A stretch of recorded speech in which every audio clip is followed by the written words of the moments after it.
Hello everybody and welcome back to another video. Today we're going to be going over some of the news that's been coming out of the Overwatch League scene over the past week. There has been a lot more than I expected there to be, and so we're going to talk about some of what's going on. There's a lot of things, good things, a lot of bad things, so let's just jump in and let's get started. First thing I want to talk about a little bit on the kind of lighter end of not going to spend tons of time on it, but obviously since the mid-season madness and whatnot happened, there's been a lot of different roster changes on a bunch of different teams. Teams like the Toronto Defiant, Washington Justice, Seoul Dynasty, all having announced moves already, plus there are a lot of other moves that have been kind of rumored to be happening if they have not happened already. I'm not going to talk about all of them in depth here in this video. I'll link in the description to the Wikipedia signings and trades tracker. You can follow along with everything that's going on. I expect there to be more things that happen, so I'm going to wait until we get to the point where I want to make my power rankings before I actually get in and talk about all of the different moves, because a lot of the teams are impacted. A lot of the teams have seen some changes, and so how we feel about teams is going to depend on where they actually sit when the summer stage actually does kick off. So for now, I'm going to hold any kind of thoughts on that and wait until we have the full scope of the rosters. Speaking of the summer stage, though, another thing we got over the past week is the announcement for the schedule for the summer stage. Thursday, July 13th. Is when the summer stage kicks off. So a little bit more time off than I expected, though. I think it makes sense when you consider the World Cup is going to end July 2nd. You give them another week where the players who, for example, say, your players who are on, like a player like RuPaul who played in the Midseason Madness, or a lot of the Team Korea players who were in the Midseason Madness, Sauna who was in the Midseason Madness, some of them played, some of them didn't, but their teams were there, their teams were represented, and so you give some of those players a little bit more time off because they don't get the full, 3 weeks off in between the tournament. They only get the one, so it makes sense that they're giving them a little bit extra time so they have some time to at least rest a bit in between, and they can focus on the World Cup, and then jumping back in after the World Cup ends, they can jump back in and go back to their good old days working with the Overwatch League. So schedule was dropped. Obviously, we have the Eastern region teams now. I think it's weird to look at the schedule because they said that there would be, I think they said that there would be 6 teams from the Eastern region, but they're not all decided yet. So we only know about the 4 being Panthera, Pokerface, O2, Blast, and Dreamers, though those teams are going to have some very different looks than we see them. So I don't know if there's going to be more games added or if it's just some other thing going on, but we do have our look at the schedule for next tournament cycle. So if that's something you're interested in and are excited about, I'll link to the schedule in the description so you can check it out. But like I said, Thursday, July 13th is when the second half of the season will be officially kicking off. So let's move now to the bigger, much more beefy stories that really are the reason why I'm making this video. We're going to start with the news that dropped on Tuesday from Yiska, in which he announced officially that the Chengdu Hunters exit the Overwatch League. This is an article on GG Recon. I will link to it in the description. And he says in the article, after half a season's absence from active play in the Overwatch League, the Chinese franchise Chengdu Hunters have decided to leave the league completely. An Overwatch League spokesperson shared the following statement with GG Recon. Quote, "The Chengdu Hunters have exited the Overwatch League. The organization communicated to the league a shift in their overall strategic objectives, and we wish them well with their new direction." As Yiska follows here, saying the Hunters have been a beloved franchise, attracting fans from around the world. with their unorthodox tactical approach in Season 2 of the Overwatch League. And then, of course, Season 4, they had Leave with his MVP campaign. A lot of news here to kind of look at and talk about. But this story, to me, is not really a big surprise. I think a lot of people expected it. I expected it. After the Toronto Defiant news came out that they had waived the franchise fees, that they made that deal with the league, it seemed to me like the next step was that a lot of teams would probably be following in the footsteps of Chengdu, and that Chengdu would officially be the first team to leave the league. I think most of us expected that. But now it is official that they have left the league.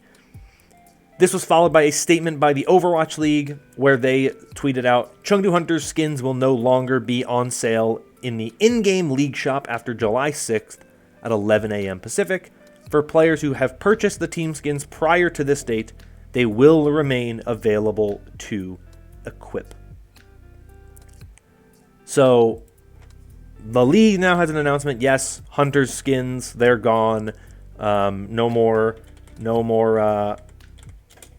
Chengdu skins after, July 6th. That's when they will be going away. You won't be able to buy them anymore. You'll still have them if you own them, all that type of stuff. So, like I said, this news to me, not a huge surprise. I think when you consider the fact that the direction that the season is going in this year, where they're introducing the kind of open circuit where contenders teams can play through and compete and make their way into the main event, if you will. They can compete and potentially make it to a tournament like the Season Madness or potentially make it to the playoffs based on their performances. To me, it seemed very likely that the league was going in a direction where they want to embrace the fact that a lot of teams are not as happy. And when they waive the league fees and they have an open circuit, it seems to me like they understand that not every team wants to stay. And I think generally, as much as there are teams that I like the brand and I love some of the history with those teams, and as much as I think that the league is in a better place and it's more interesting when you have more teams that represent more places, I do think there's some organizations that just shouldn't have teams anymore. And we'll talk about one of them in the last story here today. But you look at teams like the Valiant, they don't want to be here. Let them leave. The Gladiators, their parent organization is gone. As much as I love the Gladiators, I don't want to see them leave. They're going to be gone. Shanghai doesn't want to be here anymore. NetEase, that whole relationship is gone. They want to leave. They don't want anything to do with this league anymore. Let them go. Same with teams. Like, I would not be surprised if Vancouver dropped. I don't think they care as much as they used to. I think they're kind of done with it. I really think, like, generally speaking, the teams that will stay are probably ones that have been more successful and that have a bit more esports history. So I think the Shock are probably fine. The Spitfire, the Reign, the Mayhem, these organizations that are part of, like, larger brands. I think Washington probably is fine. I think New York might be fine. They're a weird one, but I think New York, especially consider the fact that their Call of Duty League team just won CDL, I don't see why they would decommit to esports. I think when they're also Andbox, like or I guess NYXL now. I think like Dallas is fine. Toronto is fine when you consider the fact that they literally were the ones who had this deal. So I think a lot of the teams will be still here, but I do think there's some that are going to drop. And I don't think it's that big of a deal. If they're the organizations that have consistently been kind of bad, I don't really have as much of an issue with it. But it does stink to see one of the teams being the first to officially exit the Overwatch League. We all know a lot of it is the financials. There are a lot of big things going on with the parent organization financially. And the organization just doesn't have the money. There's no way they could realistically field a roster and be active and involved in the league. So there's no real shock in my eye that the Hunters are gone. I expected it. I didn't think we were going to ever see them again. It's weird when we were watching them back in the day, when we were watching them play last year in the Countdown Cup qualifiers, all that jazz. It was weird thinking that we're watching that and we didn't really have the context then that would be the last time we ever got to see them play. But they are no longer to be a thing anymore, and so we must say goodbye. I will link to another article in the description, also by Yiska, titled Chengdu Hunter's Obituary. It's a very good read. I'm not going through it here, but he kind of very much talks about kind of the importance of the team, why they were so loved, the kind of big role they had, the impact they had on the league, all that type of stuff. So if you want to listen or read that, I will link to that in the description as well, because like I said, I think it's a really good read. I think you should read it, and I think it's better when you read it just because you kind of get some of that information. But I won't go through the whole thing here because I think it's not really worth covering all of that again. But it stinks. They were a big organization. I was never the biggest fan of Chengdu. I never really loved getting into the Chengdu zone, but there's no denying that they were a very, very important team to the fabric of the league, what they did. You look back to 2021 where they were this very good team that a lot of people never really saw coming. 2019, obviously, that match against the Titans is huge. It's legendary. The Yada Chad Among days. It's a very big team when you consider just their history and their role in the evolution of the game. And so seeing them no longer a part of the league does sting. It does hurt, but sometimes change is needed, and instead of being all sad and caught up in the fact that the league is potentially dying, maybe trimming the fat a bit is what the league needs to thrive and succeed, and maybe that's what the esport needs for the future. Only time will tell, but I think definitely Chengdu is one of those organizations that their impact on the game and their impact on the league will be felt for a very long time, and it stinks to see them go the way that they have. The final story for today I want to talk about is this report, also from Yiska, and that is that the Vegas Eternal are retrialing their entire roster. Now, this is an organization that I hope crashes and burns in the Overwatch League scene. I don't want them anymore. I really just don't want them here anymore. They are a terrible, terrible, terrible organization. And they've done a lot of things that I don't support. But in the article, Yiska says that according to multiple sources familiar with the matter, the Vegas Eternal are in the process of retrialing all of its roster positions. The extensive trial is said to be approximately 30 players strong and contains both Vegas Eternal's current players as well as a selection of North American and South Korean contenders players and former Overwatch League professionals. Sources shared with GJ Recon that the trials are allegedly concluding soon. Now, an interesting bit of information here is that sources stated that none of the former Toronto Defiant players recently let go, so Sam, Speedily, and OG, none of them apparently participated in the trials. And that, like he said, the current players on the roster have been also a part of those trials. Now, what is interesting to me is that the story really is, in my opinion, kind of just an indictment of this team in general and what this team has been forever, or at least for a while. And this team has not been good, right? Like let's start with the obvious. This Vegas Eternal roster has not been good. This team, this roster, the only player on this roster who has won a match in the Overwatch League is Dove, okay? Dove was on this roster last year when they won the only game they won, which was, at this point in time now, over a year ago, right before they blew it up and they brought in Rakatak and Luke Mino and Malthul and Krawi, right?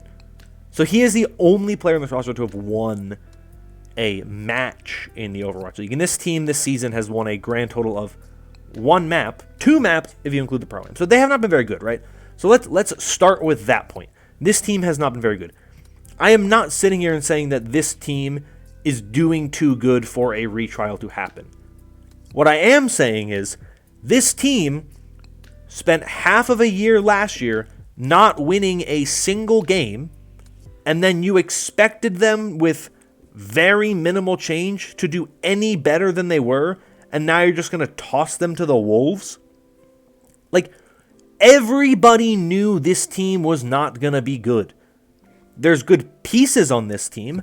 I very much think Rakatak and Luke Mino should be in the league, and I think that you can build around Rakatak and Luke Mino. I think Dove is a fine player as well. I don't think Vulcan has been a great tank player for this roster. Some of it is he just isn't as flexible as you need. Malthol just does not cut it at the Overwatch League level. He just does not have the performances you need. So there are pieces here you can keep. And I think Rack Attack and Luke Mino are a support line you can build around, especially if you want to build a Western roster. But to me, you should have known going into this season this roster was going to be bad. They knew this roster was going to be bad. This just screams to me hubris from the organization, just a desire not to spend any money from the organization, and it's literally like killing people's careers. We all saw Ben Best's Twitter tirade about this organization when they beat them in the spring stage. He minced no words. He basically said that organization tried to actively kill the careers of players, and I'm glad that we have all managed to overcome it and prove that we are kind of better than what they are. But this organization, the fact that they had to have Avala playing in an Overwatch League match is so bad and so embarrassing. And so to me, I look at this team and there is just nothing redeeming about the organization. But the fact that they are now retrialing their entire roster is so absurd to me. This is an organization that I absolutely want to just leave the league. Okay? What are you trying to salvage here? Your season is done. Your team is awful. And the chances are you can probably just drop out of the league after this season and you don't have to worry about it. So just commit to the fact that you are a team that fundamentally does not know how to build a roster, fundamentally does not know how to scout talent, or that just doesn't care. Just ride out the rest of the season with this roster that you have, and then just leave the league. Don't bring in more players to then scapegoat a year from now when you never gave them the resources, you never committed to them in the way that you need to. And so, to me, this is just once again a story of just a team being completely and utterly mismanaged and just making poor decisions once again from every single level. And I don't want to put the blame on the players because they have not been put in a good position to win. I don't necessarily think the blame falls on Empress either. I don't think Empress is a player who's or a coach who deserves a lot of blame. I think Empress was brought in a way, kind of in a negative sense of it doesn't really seem like she was brought in for the reasons why I think the team should want to bring in a head coach. She was kind of brought in because the players like her and they kind of let the players do what they want. And I think the team just needs more direction. It needs more structure. It needs more order. And I just don't see it with this team. And so I am just sick of everything this team is doing. And I genuinely am at this point, like, just drop. Just get this team out of the league. We don't need them anymore. The league will be a better place if we don't have teams like Vegas doing what they're doing, where they just don't care about players. It's the same thing that Vancouver used to do in the past.